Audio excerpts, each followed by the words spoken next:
Bonjour à tous, je suis ravie de vous retrouver aujourd'hui pour une nouvelle vidéo de ma série sur tout savoir sur l'endométriose. Petit rappel, j'ai commencé cette série de vidéos parce que d'une part, c'est un sujet qui me touche personnellement parce que je suis atteinte de cette maladie et d'autre part, ça a été le sujet de mémoire que j'ai choisi pour mon mémoire de fin d'études de naturopathie. Donc je voulais partager avec vous dans toute une série de vidéos les recherches que j'ai pu effectuer à ce sujet. Comme d'habitude, avant de rentrer dans le vif du sujet, je me présente, je m'appelle Flore Waite, je suis naturopathe, je suis diplômée en psychologie et en naturopathie. Et aujourd'hui, on va aborder le sujet passionnant de la cause et de la genèse de l'endométriose à travers le prisme de la bataille entre la théorie des menstruations rétrogrades et la théorie métaplasique.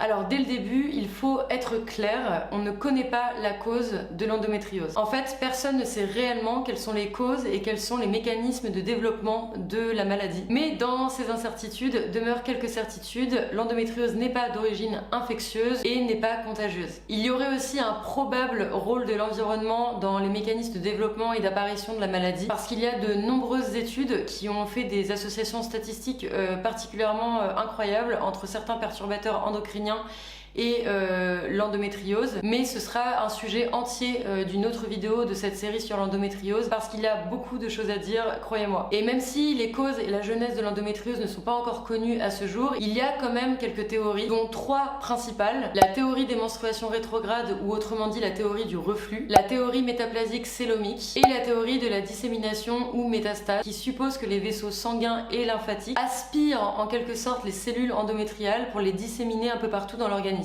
Je vous ai juste expliqué en une phrase la troisième théorie parce qu'aujourd'hui on va plus se concentrer sur les deux premières théories, la théorie des menstruations rétrogrades et la théorie métaplasique, parce qu'on va voir qu'il y a une vraie bataille entre les deux et il y a beaucoup de spécialistes qui sont des deux côtés.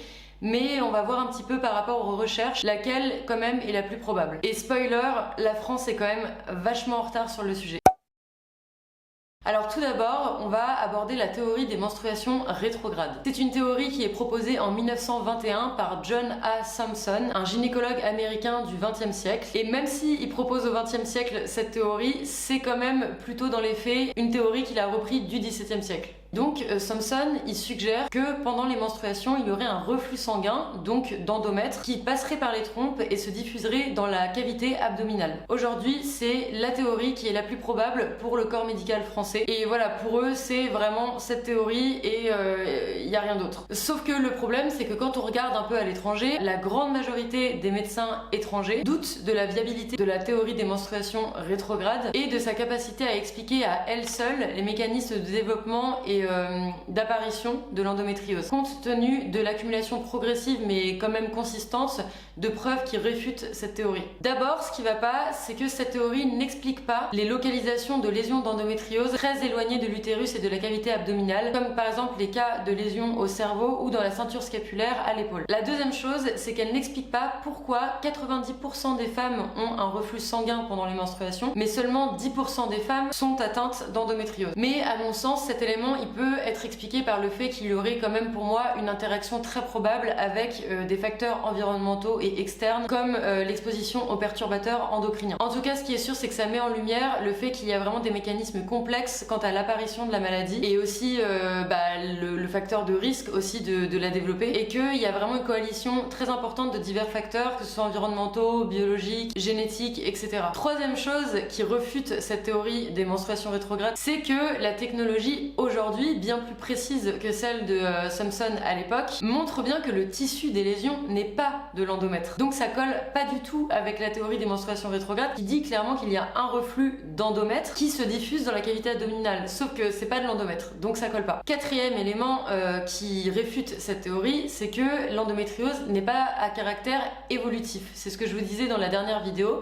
C'est-à-dire que si une femme a des lésions qui sont superficielles sur le péritoine, même si elle ne fait rien, même si elle prend pas de traitement, peu importe, avec le temps, les lésions ne s'enfonceront pas plus dans le péritoine, donc elle ne pourra jamais passer d'une endométriose superficielle à une endométriose qui est sévère. En plus, l'endométriose n'est pas à caractère évolutif parce que les lésions n'augmentent pas en nombre. En fait, quand on parle d'extension de la maladie, je le répète, mais je l'avais déjà dit dans la première vidéo, en fait on parle plus d'extension sur la surface du péritoine mais les lésions restent au même nombre et à la même profondeur. Du coup, si cette théorie s'avérait vraiment vraie, ça veut dire qu'à chaque cycle, à chaque menstruation, il y aurait de nouvelles lésions, ce qui n'est pas le cas. Et pour finir, dernier point, il y a quand même des recherches récentes qui ont montré chez des fœtus des lésions d'endométriose, mais aussi chez des hommes qui étaient sous traitement œstrogénique suite à un cancer de la prostate et qui ont développé de l'endométriose. Si la théorie du reflux était vraie, ça ne pourrait tout simplement pas être possible parce que les fœtus n'avaient pas encore leurs règles, les hommes n'ont pas leurs règles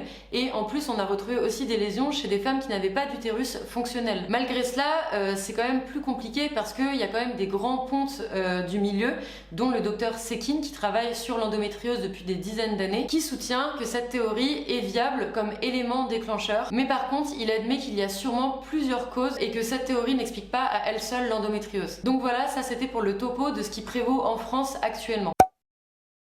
Et face à cette théorie, il y a la théorie métaplasique célomique qui a été proposée par Meyer mais ensuite remodelée par Ferguson. Celui qui est un peu le représentant de cette théorie, et d'ailleurs c'est la même personne qui a détecté que les lésions d'endométriose n'étaient pas de l'endomètre, c'est le docteur Redwin. Du coup, docteur Redwin, il est fervent défenseur de cette théorie, et cette théorie, elle suggère, vraiment en schématisant, que les lésions d'endométriose, elles proviendraient de cellules souches indifférenciées, de l'épithélium célomique, c'est-à-dire du tissu qui constitue la cavité générale de l'embryon. En fait, ces cellules, elles seraient destinées à devenir le péritoine plus tard, mais deviendraient en fait de l'endométriose. Et cette anomalie, selon le docteur Redwin, elle serait induite par des facteurs toxiques ou hormonaux. Et l'endométriose retrouvée chez les fœtus viendrait confirmer cette théorie parce qu'on a retrouvé entre 2009 et 2011 sur 101 fœtus des lésions d'endométriose et en plus dans les mêmes proportions que chez l'adulte. Donc encore une fois, vraiment on voit que ça colle pas du tout avec la théorie des menstruations rétrogrades. Et du coup les chercheurs, ils émettent l'hypothèse qu'il y aurait un dysfonctionnement au niveau de l'organogénèse, c'est-à-dire dans la formation et le développement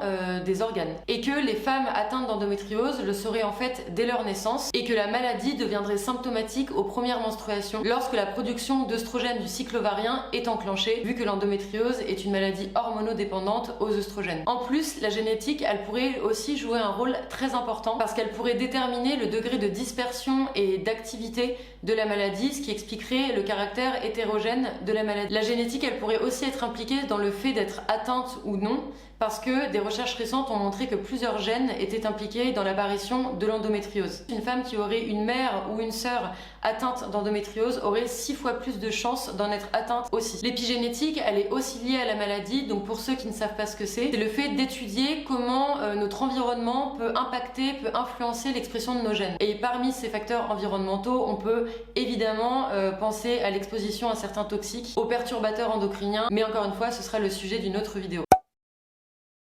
En fait, actuellement, il y a vraiment une bataille entre ces deux théories.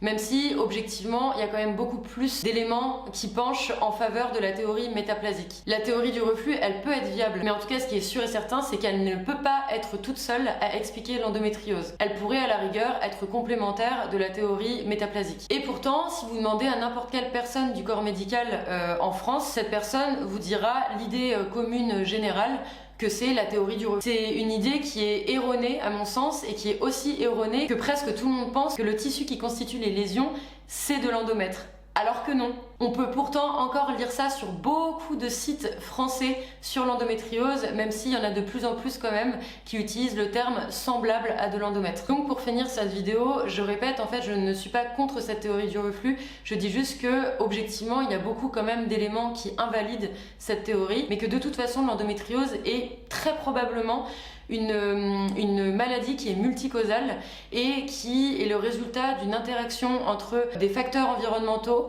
des facteurs génétiques, des facteurs biologiques et plein d'autres types de facteurs qui interagissent ensemble.